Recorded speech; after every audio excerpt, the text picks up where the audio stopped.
kasih kendor. Satu, dua, tiga. Jangan kasih Jangan kendor. kasih kendor. Ada burung gagak Kendor. itu yang kendor. Iya, sebelum kita kerja, sebelum kita beraktivitas, kita bewek dulu. Yang setuju katakan yes. Yes. Yes, Ya, yes, yes, yes. oke, puji Tuhan. Sekarang izinkan saya untuk memute dulu sebentar supaya tidak hilang-hilang suaranya ya. Kita mau mulai. Ya, Bapak Ibu sekalian yang terkasih dan juga yang mengasihi Tuhan Yesus Kristus, kemarin sudah menerima siraman curahan semangat dari kuasa Roh Kudus. Jadi jangan sampai hari ini kita justru malah seperti kerupuk yang baru aja diambil dari tempat penggorengan, kerenyak-kerenyak ya, kremes-kremes, kritis-kritis gitu ya. Lalu tetapi tidak dimasukkan kembali ke tempatnya, dibiarkan begitu saja, nggak nyampe berapa hari langsung melempem ya, langsung klenyot-klenyot ya, dari krenyes-krenyes sampai klenyot-klenyot ya. Artinya jangan sampai kita memadamkan api roh kita.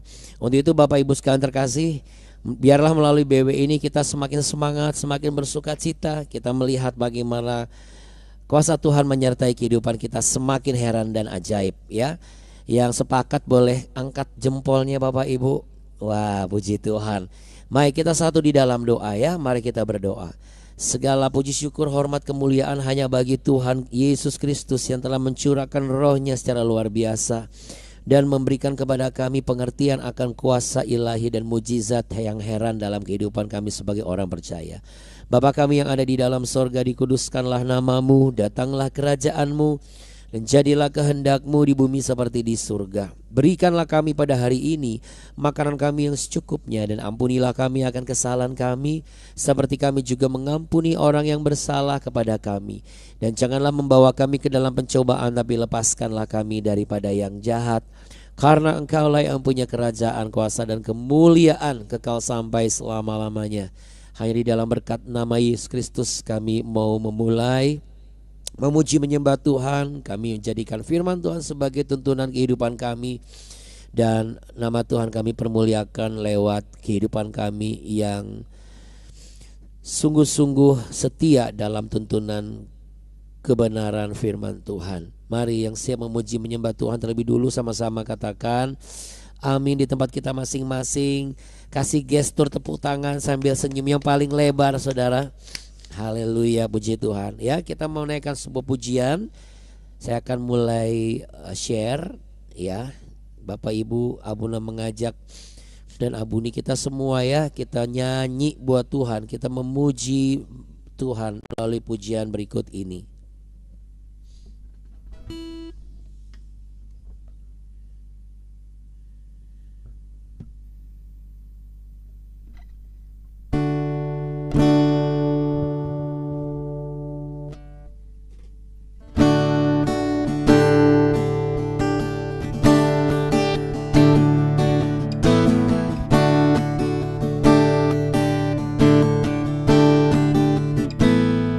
Yesus, Kau kebenaran yang menyelamatkanku. Kau memberikanku hidup dan pengharapan.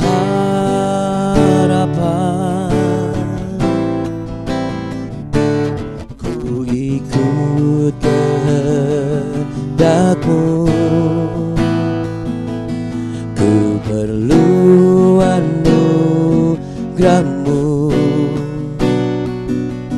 Ku nyatakan janji-Mu kepadamu.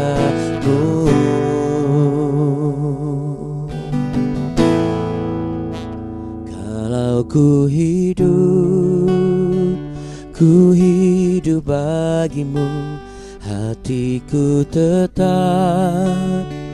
tetap menyembah-Mu. Dunia tak bisa menjauhkanku dari kasih-Mu. Selama ku hidup hidup bagimu, mataku tetap memandangmu. Dunia tak bisa menjauhkanku dari kasih-Mu. Oh, oh.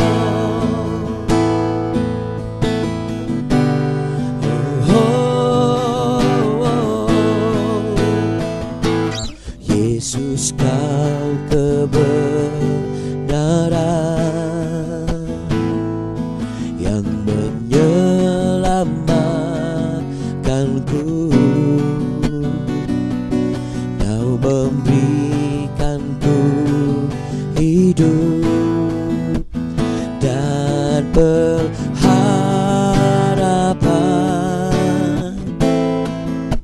Hei, ku ikut kehendak-Mu, ku perlu anugerah-Mu. Oh, ku nyatakan janjiku kepadamu. Oh, kalau ku hidup bagimu, mataku tetap menyembah-Mu. Dunia tak bisa menjauhkanku dari kasih-Mu. Selama ku hidup bagimu, mataku tetap memandang-Mu. Dunia tak bisa menjauhkanku dari kasih-Mu. Boleh sambil letakkan tangan di dada, Bapak Ibu sekalian. Kalau ku hidup bagimu, hatiku tetap, amin, tetap menyembah-Mu. Dunia tak bisa menjauhkanku dari kasih-Mu. Oh Yesus, selama ku hidup bagimu, mataku tetap memandang-Mu. Dunia tak bisa menjauhkanku dari kasih-Mu. Dunia tak bisa menjauhkanku dari kasih-Mu.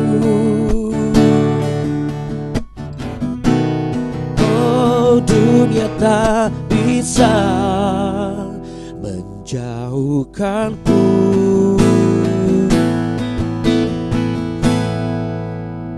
dari kasih-Mu.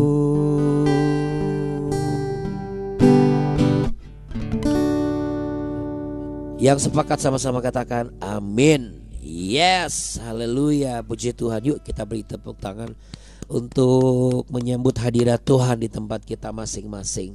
Amin. Bapak Ibu sekalian yang terkasih, kita percaya bahwa Tuhan sedang melawat umatnya, yaitu saudara dan saya. Ya, boleh kita perkatakan dengan iman profetik kita, dengan yakin dan percaya kita perkatakan, saat ini, sambil taruh tangan di dada, saat ini Tuhan Yesus sedang melawatku. 1, 2, 3. Saat ini Tuhan Yesus sedang melawatku. Amin. Ya, mungkin ada yang sekarang sedang merasakan, saya mungkin belum dilawat, masih dirawat Abuna. Ya gak apa-apa. Yang penting bukan dirawat di rumah sakit ya Bapak Ibu sekalian terkasih. Tapi kalau Bapak Ibu sedang di rumah sakit pun, percayalah Tuhan sendiri yang akan merawat Bapak Ibu melalui tangan para dokter ya. Apapun terjadi dalam kehidupan kita, sekalipun ada hal-hal yang berjalan tidak sesuai, yang pertama adalah Abuna selalu ingatkan kalau ikut BW itu yang paling penting satu Alkitab ya, yang kedua buku catatan, yang ketiga fokus Bapak Ibu. Makanya kalau misalnya anak-anak dan juga Bapak Ibu kalau ikut BW itu supaya fokus, yang pertama harus mandi. Kalau nggak mandi minimal cuci muka. Dan harus gosok gigi Bapak Ibu sekalian terkasih ya. Kemudian yang kedua, yang berikutnya lagi adalah jauhkanlah semua instrumen yang bisa membuat kita salfok. Apa itu salfok? Salah fokus Bapak Ibu. Supaya kita tidak salpon. Apa itu salpon? Salak pondoh. Bukan ya Bapak Ibu ya. Maksudnya saya adalah supaya tidak salah fokus, supaya apa? Supaya hati kita tidak semakin keras. Karena kalau firman Tuhan kita nggak dengar, nanti hati kita makin keras. Seperti yang kita pelajari dari 2 Tawarikh 18 berikut ini. Kita lanjutkan ya Bapak Ibu sekalian terkasih ya, dan juga anak-anak semangat. Oke.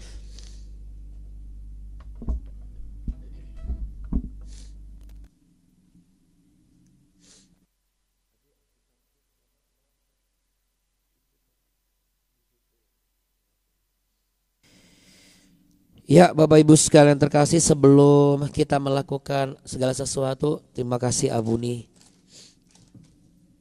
Ya puji Tuhan. Mau kesaksian sedikit Bapak Ibu. Jadi kemarin saya melayani di salah satu gereja di daerah Pejaten, tepatnya di GBI Pejaten Upper Room ya. Dan juga Abuni yang menyampaikan firman Tuhan di OIC. Kami tidak ada janjian apapun, kami tidak ada skema khotbah yang template ya.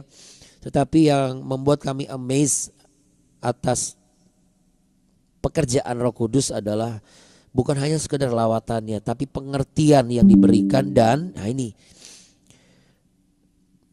kita nggak bikin bareng-bareng susunan khotbahnya, tetapi pesan Tuhan itu sama ya. Artinya apa saudara? Artinya kalau kita dapat dari satu sumber ya, sekalipun sumber ini berbeda, tapi kalau sumber ini sama-sama mengambil dari satu sumber lagi, maka kualitasnya pasti akan sama ya. Untuk itu Bapak Ibu sekalian, kalau kita bangun pagi, kita makin bertumbuh, itu nanti kita akan diberi roh kepekaan yang mendewasakan kita. Supaya kita bisa memilah, oh ini tampak sama, tampak serupa, oh tapi ternyata kualitasnya beda gitu ya. Yang satu tahan banting, yang satu enggak tahan banting ya Bapak Ibu. Artinya apa saudara? Kualitas raja, kualitas kerajaan, kualitas yang di atas rata-rata itu akan sama walaupun ditemukan di tempat lain ya. Ini bukan bicara mengenai firman yang Tuhan yang kami sampaikan, kami itu khotbahnya lebih berkualitas, bukan. Yang Abuna maksud adalah firman Tuhan disampaikan oleh apapun dan siapapun selama dia bersumber kepada sumber kebenaran sejati, tidak dicampur adukan dengan asumsi pribadi, itu aman. Masalahnya kalau udah dicampur adukan dengan asumsi pribadi, sama seperti Raja Ahab. Raja Ahab ini sebenarnya dia tahu benar kebenaran firman Tuhan. Dia tahu secara nurani ini Mika ini adalah nabi yang ngeri gitu loh. Karena semua perkataan Mika itu menyatakan perkataan Tuhan yang rasanya tuh nyeri-nyeri sedap gitu ya. Cuman manusia itu pengennya dapatnya sedapnya, nyerinya gak mau. Nah tapi kita mau belajar Bapak Ibu sekalian terkasih, sebagai orang-orang percaya yang akan terus setia melihat apa yang sudah Tuhan berikan. Jangan sampai kita lewatkan dan tinggalkan begitu saja. Sama seperti kerupuk, ilustrasi kerupuk tadi. Awalnya keris-keris kemarin di ibadah hari Pentakosta ya, harinya Tuhan. Jadi korelasi hari Pentakosta itu sama dengan adalah sebuah penggenapan atau penterjemahan dari apa yang dinubuatkan Nabi Yoel di Yoel pasal 2 ayat 28, 29, 30. Ya. Perikopnya di situ hari Tuhan. Karena apa? Karena Tuhan belum inkarnasi. Nah, di masa inkarnasi Allah Yesus Kristus lalu kembali kepada surga, disebutlah hari Pentakosta. Ya. Hari Pentakosta kenapa? Karena 10 hari setelah 40 hari Tuhan Yesus menampakkan diri. Ya. Merayakan gitu ya. Jangan lupa merayakan itu, perayaan 40 hari juga dilakukan oleh bangsa Israel di Yerusalem nih, ya. Apa nama perayaannya Bapak Ibu? Sukkot, ya. Sebuah perayaan pemberian panen mengingat dan meresapi bagaimana panen mereka hasilnya terbaik. Dan juga apa Bapak Ibu yang terkasih, peristiwa diturunkannya Taurat kepada Musa di atas Gunung Sinai, ya. Tetapi yang satu ini sudah hanya tinggal sebagai tradisi. Kalau kita bukan tradisi, tetapi kita sebuah representasi dari apa yang diperkatakan Allah melalui nabi-nabinya, ya, sehingga ia mencurahkan rohnya. Nah, kita mau lanjut di 2 Tawarikh pasal 18 Bapak Ibu sekalian, mulai dari ayat 28 ya.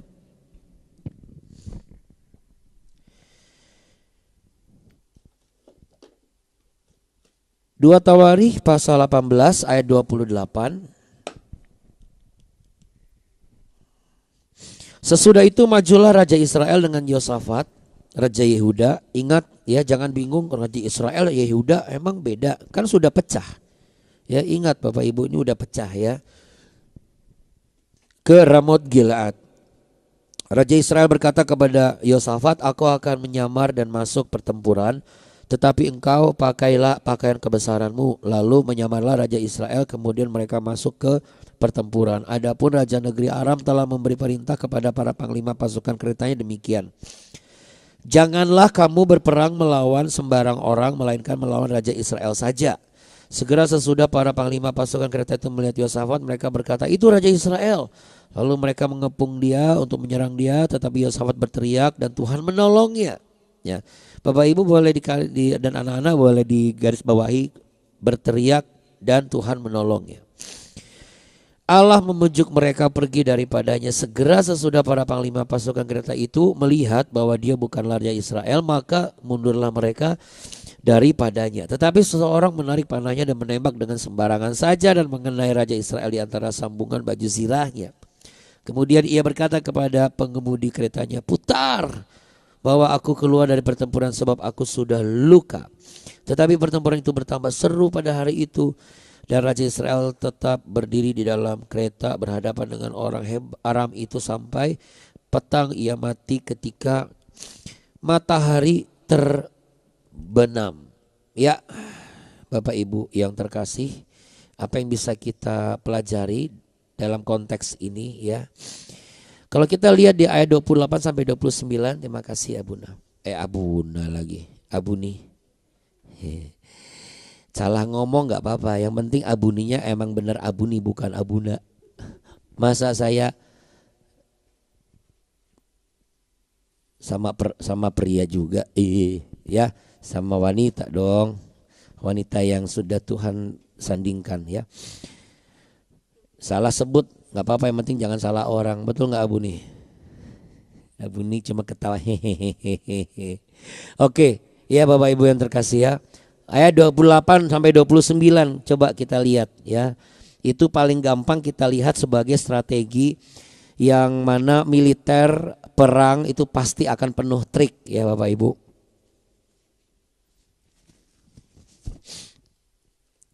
Penuh trik itu apa maksudnya? Penuh ya tipu daya atau misalnya kecerdikan, ya kelicikan, ya segala unsur negatif dan positif itu jadi satu yang namanya perang. Orang akan memikirkan bagaimana caranya untuk bisa menang. Sama seperti kita buka usaha, udah mulai tricky, mulai tricky yang tricky halus, tricky kasar, tricky yang benar sama tricky yang nggak benar ya Bapak Ibu. Pastilah itu. Karena kalau kita tricky emang boleh orang benar tricky loh. Kalau kita tricky berdasarkan Roh Kudus itu jadi cerdik. Kita melihat dan mencari peluang tanpa harus menghancurkan orang dan memfitnah orang dan membohongi orang. Itu tricky yang cerdik. Tapi kalau sumbernya bukan Roh Kudus, jadinya licik. Licik itu ujung-ujungnya apa? Jahat. Kita minta orang bantu kita tapi kita bantai orang yang bantu kita. Ya, ini nggak boleh ya. Dalam kehidupan kita ini banyak sekali peperangan-peperangan terutama dalam diri kita. Tapi janganlah kita tricky dengan cara yang licik. Apa itu licik? Ya seperti contohnya ketika kita belum dapat kerja, kita dekat sama Tuhan, kita belum punya anak, kita dekat sama Tuhan, kita belum sembuh, kita dekat sama Tuhan. Kalau bahkan mulut kita mengatakan aku akan terus melayani Tuhan. Begitu dikasih kerja, dikasih anak, dikasih sembuh, dikasih sehat, minta perusahaan malah jadi minta kerja malah dikasih usaha, minta usaha malah jadi pengusaha yang sukses, malah justru boro-boro melayani. Datang ke gereja udah jarang. Ya jangan, ini namanya orang tricky sama Tuhan. Ya. Karena Di ayat 30 sampai 32 ya. Lihat bagaimana Yosafat berteriak dan Tuhan menolong. Ini bicara mengenai apa? Ada intervensi kuasa Allah dan penyertaan kuasa Allah. Kita sebelumnya sudah belajar, Yosafat ini sempat salah dalam mengambil keputusan. Dia beraliansi dengan Raja Ahab. Dia berbesan dengan maksud tujuan memang supaya memperbesar kerajaannya. Dan mungkin terselip dalam hatinya mungkin dia akan bertobat. Kira-kira begitu ya. Tapi kita sudah belajar itu. Kita tidak bahas lagi. Tapi yang pasti di sini kita bisa melihat orang yang ambisius. Kalau dia ambisinya itu bersumber dari kedagingan dia. Maka yang terjadi adalah dia akan mengejar ambisinya. Lalu dia akan tricky sebagaimana bisa. Sekalipun dia sudah diingatkan. Tetapi karena dia berpikir bisa. Tricky, gak mungkin lah bisa saya itu terbunuh. Dia tricky dengan apa? Menyamar Bapak Ibu. Ya, ada istilah yang menyamar di situ di ayat 29. Ya, kita lihat, aku akan menyamar dan masuk pertempuran. Ya. Jadi Ahab ini menyamar. Ahab berpikir ia bisa menghindari kematian yang dinubuatkan oleh Mika. Kalau kita hari-hari ini sudah diperingatkan oleh firman Tuhan, bertobatlah. Anak-anak diingatkan oleh firman Tuhan atau hamba Tuhan. Sadar nak, tapi tricky. Hidup-hidup saya kok suami udah diingatkan, bertobatlah Pak. Tapi dia mengeraskan hatinya. Suami mengingatkan kepada istri, berubahlah mah. Tapi dia mengeraskan hatinya. Dia kreatif tapi kreatifnya untuk apa? Menjalankan apa yang menurut dia baik, bukan menurut Tuhan baik. Kenapa? Karena sudah dongkol duluan ditegur sama firman Tuhan. Bapak Ibu, arti menyamar ini di sini bukan hanya sekedar menjadi serupa seperti yang bukan aslinya ya Bapak Ibu. Bukan hanya itu saja ya. Tapi ini berasal dari akar kata bahasa Ibrani yang disebut dengan khafas. Katakan sama-sama khafas. Ya, bukan ha dan juga bukan ka, tapi kha. Ini Bulani kalau nanti datang ke Yerusalem langsung gembalanya, wah udah bisa bahasa Ibrani gitu ya. Khafas. Apa itu khafas? Khafas itu artinya menyamar. Menyamar itu apa? Menyembunyikan identitas. Tetapi penuh dengan penipuan dan ketakutan, bukan dengan iman. Jadi Ahab berpikir bisa menghindari kematian dengan cara ia khafas tadi. Tapi itu didasari oleh ketakutan. Saudara, kalau kita melakukan sebuah penerapan bisnis atau anak-anak belajar dengan cara yang keliru. Ini takut papa mama marah nih. Kelihatannya belajar padahal gak belajar Bapak Ibu. Ini namanya khafas. Kita mungkin bisa mengelabui manusia. Mengelabui kompetitor kita. Mengelabui orang tua kita. Mengelabui anak-anak kita. Tetapi saudara, Allah gak bisa dikelabui Bapak Ibu yang terkasih. Allah gak bisa dikelabui. Itulah sebabnya Yosafat menjadi pembeda dengan Ahab. Orang yang menyadari kehidupannya itu ada intervensi pekerjaan Tuhan, begitu dia ada masalah, dia pasti cari Tuhan. Dia bukan cari solusi, bukan. Ya, walaupun solusi saya sudah tidak disolusi lagi seperti dulu, ya. Maksud saya solusi di sini adalah mencari jalan keluar dengan cara sendiri. Karena apa? Itu sudah naturnya, Bapak Ibu. Itu sudah naturnya. Mau dibuat seperti seakan-akan dekat sama Tuhan gak bisa. Ketahuannya dari mana? Panik. Orang yang biasa sama Tuhan, begitu ada masalah, begitu ada sakit, begitu ada persoalan, dia akan langsung, Tuhan Yesus tolong saya. Nama ini akan ngomong, Tuhan Yesus tolong. Karena sudah terbiasa, terima kasih Tuhan Yesus. Keluar dari kamar mandi terbiasa, terima kasih Tuhan Yesus. Tapi kalau orang yang gak terbiasa dekat sama Tuhan, terima kasih sama manusia yang gak pernah, apalagi sama Tuhan Yesus. Makanya begitu ada masalah, apa yang dilakukan Bapak Ibu yang terkasih? Yang dilakukan itu adalah ngamuk-ngamuk, ngomel-ngomel, pecah-pecahin barang.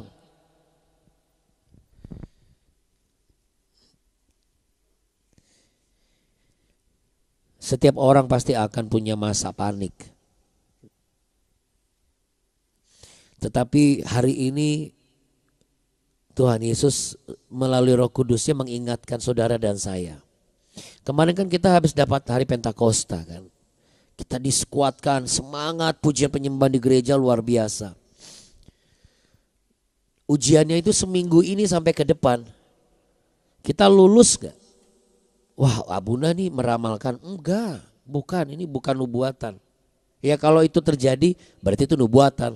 Tapi kalau gak terjadi, anggap aja sebagai sebuah peringatan supaya Bapak Ibu dan saya waspada.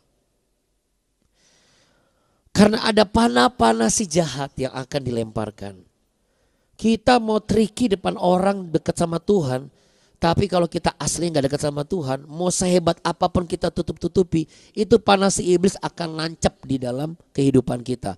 Kerjaan kita, rumah tangga kita, keuangan kita, usaha kita. Mau sehebat apapun, gak bisa. Kita mau tutupi dengan senyum kalau ketemu orang luar, tapi aslinya sebenarnya tidak sesenyum itu. Di luar kita manis, di dalam kita sadis. Bapak Ibu, kita harus bertobat. Supaya apa? Supaya jangan sampai Tuhan sendiri yang mengizinkan kita terkena panah-panah si jahat itu. Di sini Ahab begitu kena panah, beda sama Yosafat. Yosafat langsung Tuhan tolong. Tuhan buat yang menyerang dia mundur. Artinya apa saudara? Perkatakan kalau ada masalah Tuhan tolong. Suami Anda bermasalah, Tuhan Yesus tolong. Jangan disumpahin. Jangan disumpahin dengan kata-kata yang buruk dan busuk. Makin gede panahnya. Ketika anak-anak melakukan kesalahan, belajar untuk tidak mengatakan dasar A, B, C, D, gak usah. Tapi mulut kita harus ngomong Tuhan tolong. Supaya apa Bapak Ibu yang terkasih? Supaya kita tidak memadamkan api roh Tuhan. Jangan kita sendiri yang memadamkan api roh Tuhan. Kemarin saya tutup dengan ilustrasi begini. Kemarin kan kita hari Pentakosta. Oh, kita semua itu seperti dapat api dari Tuhan yang luar biasa. Disegarkan kembali, disemangatkan kembali. Dan saya begitu kan. Wah, disegarkan luar biasa. Iman kita tumbuh. Itu sama seperti api unggun yang dikumpulkan dengan kayu bakar, dikasih minyak, dikasih api. Tetapi begitu Senin, Selasa, Rabu, Kamis, Jumat, Sabtu, apakah api itu akan tetap menyala? Api itu akan semakin padam. Either apakah kita yang siram atau kita biarkan, atau kita tidak pernah letakkan kayu yang baru lagi dan kita tidak taruh minyak lagi di atasnya. Oh, saya sudah kasih kayu bakar lagi, lalu kita taruh minyak, tapi kita nggak datang atau kita tidak mencari yang bisa menyalakan api itu kembali, apinya udah hilang. Kita nggak kasih api lagi, yang nggak akan nyala-nyala, cuma jadi kayu bakar yang berminyak saja. Apa maksudnya sih Abuna? Maksudnya adalah ayo melalui BW ini kita belajar taat. Taat secara konsisten. Kalau hari ini diingatkan berhenti jadi orang yang di luar beda, di dalam beda. Berarti kayu yang harus kita taruh terus setiap hari adalah kayu pembelajaran diri supaya kita menjadi karakter yang di luar sama di dalam itu sama. Agar api daripada Tuhan itu tetap menyala. Api ini bicara mengenai banyak hal. Ada perkataan iman, ada semangat, ada berkat, ada sukacita, ada damai sejahtera, ada terobosan. Dan itu tidak cukup hanya dengan ngasih kayu 1, 2, 3. Harus kasih terus. Untuk mendapatkan kayu ini kita juga harus cari sumber kayu yang benar. Karena gak semua kayu bisa dijadikan sebagai api unggun. Minyak pun gak bisa sembarangan minyak. Harus yang benar-benar bisa menyulut api semakin besar. Kan gitu. Emang bisa pakai minyak body lotion atau minyak kelapa atau apa? Nggak bisa. Yang pasti adalah minyak bensin, minyak tanah, udah pasti gede itu apinya. Sama Bapak Ibu. Kita harus membedakan antara Roh Kudus sama Roh Kudis.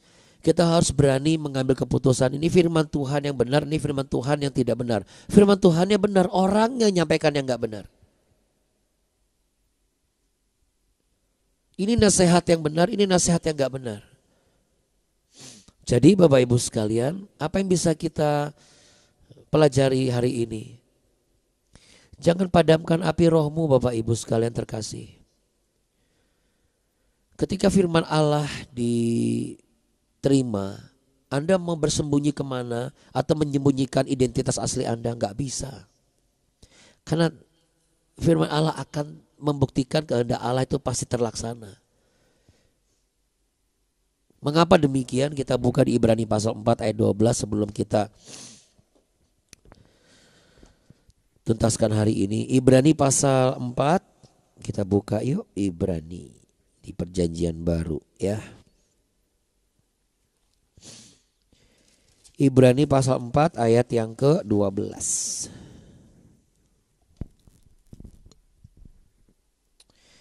Sebab firman Allah hidup dan kuat dan lebih tajam daripada pedang bermata dua manapun. Ia menusuk amat dalam sampai memisahkan jiwa dan roh, sendi-sendi dan sumsum. Ia sanggup membedakan pertimbangan dan pikiran hati kita. Ayat 13. Dan tidak ada suatu makhluk pun yang tersembunyi di hadapannya.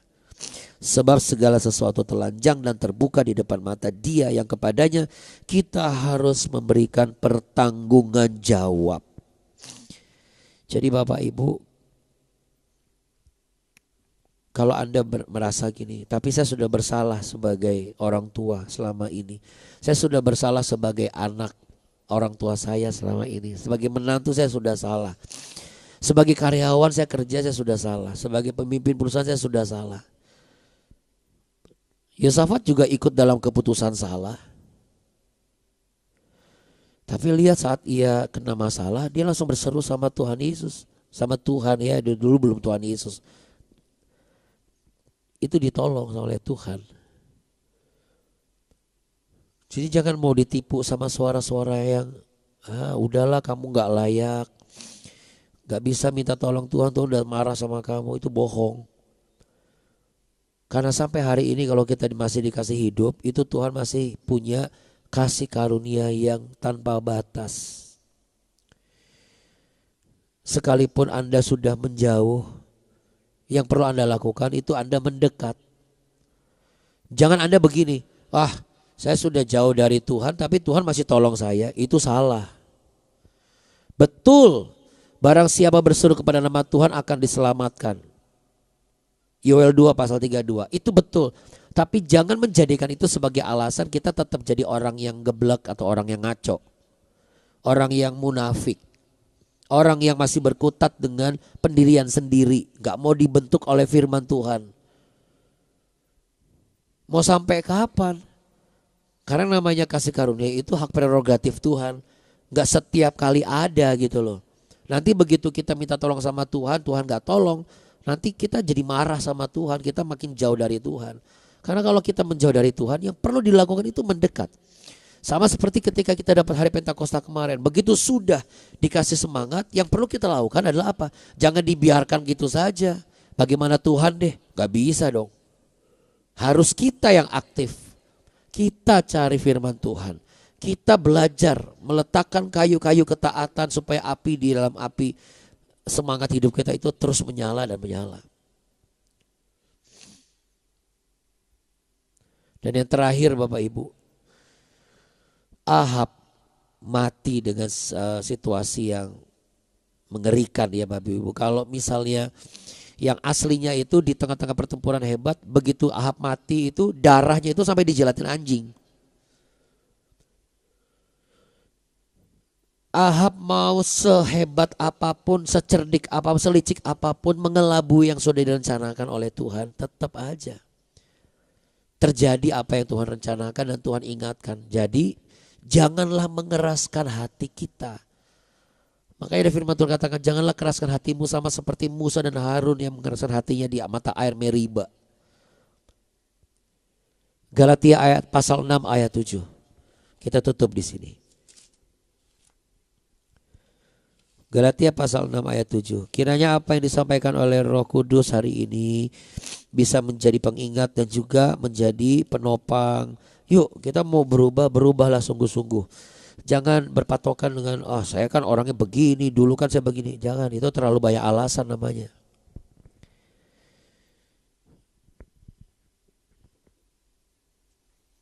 Itu namanya kita mau tricky sama Tuhan. Galatia 6 ayat yang ke-7.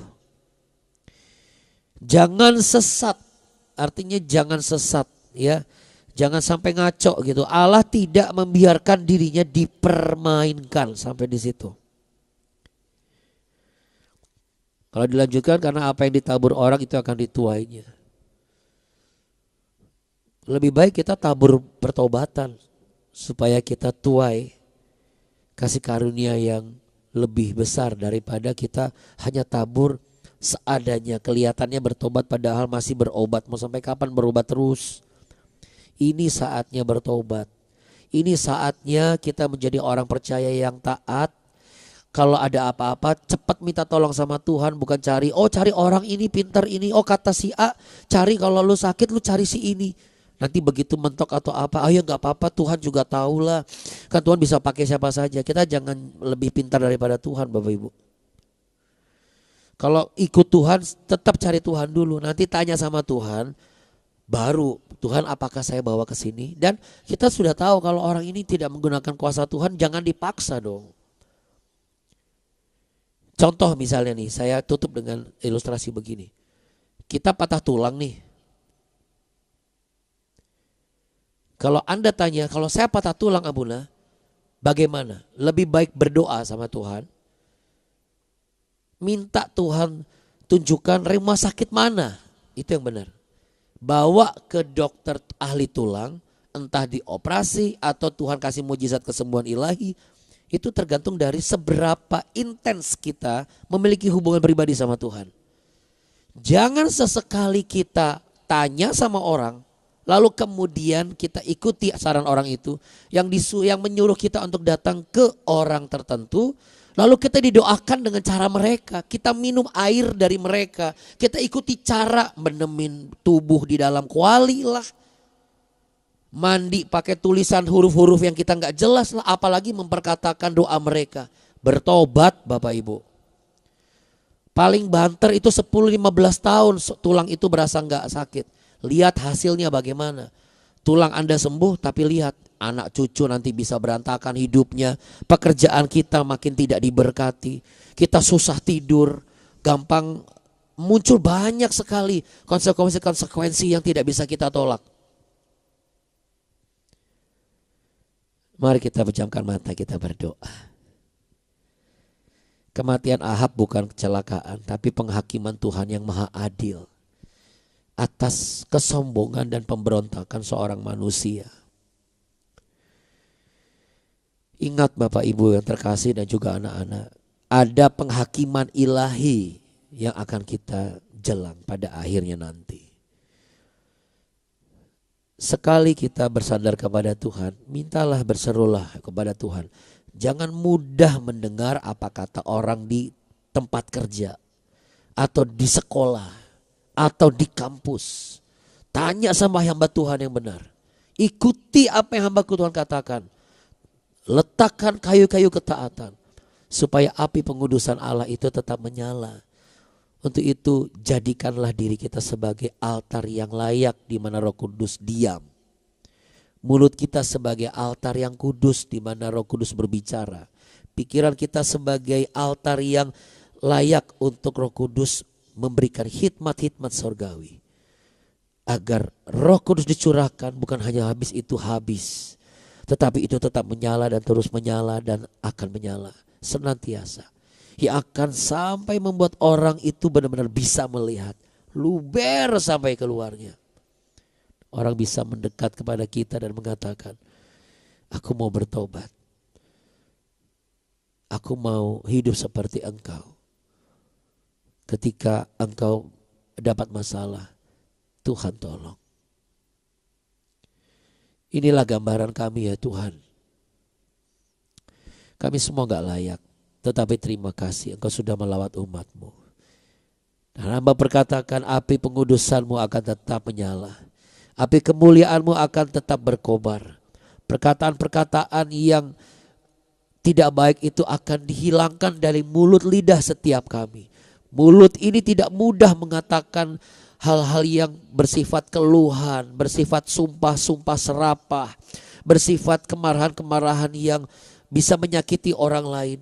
Didik mulut kami, didik hati kami, didik roh kami, didik pikiran kami, supaya hidup kami adalah mesbah di mana roh kebenaran itu tinggal. Roh keperkasaan Allah itu bekerja. Roh Allah yang kudus itu menguasai, sehingga kesembuhan ilahi boleh terjadi bagi yang sakit. Kekuatan yang adikodrati boleh dirasakan bagi orang-orang yang mungkin sudah melemah. Dan setiap kami hidup sebagai orang-orang yang tetap berseru kepada Tuhan, dan Tuhan menolong kami.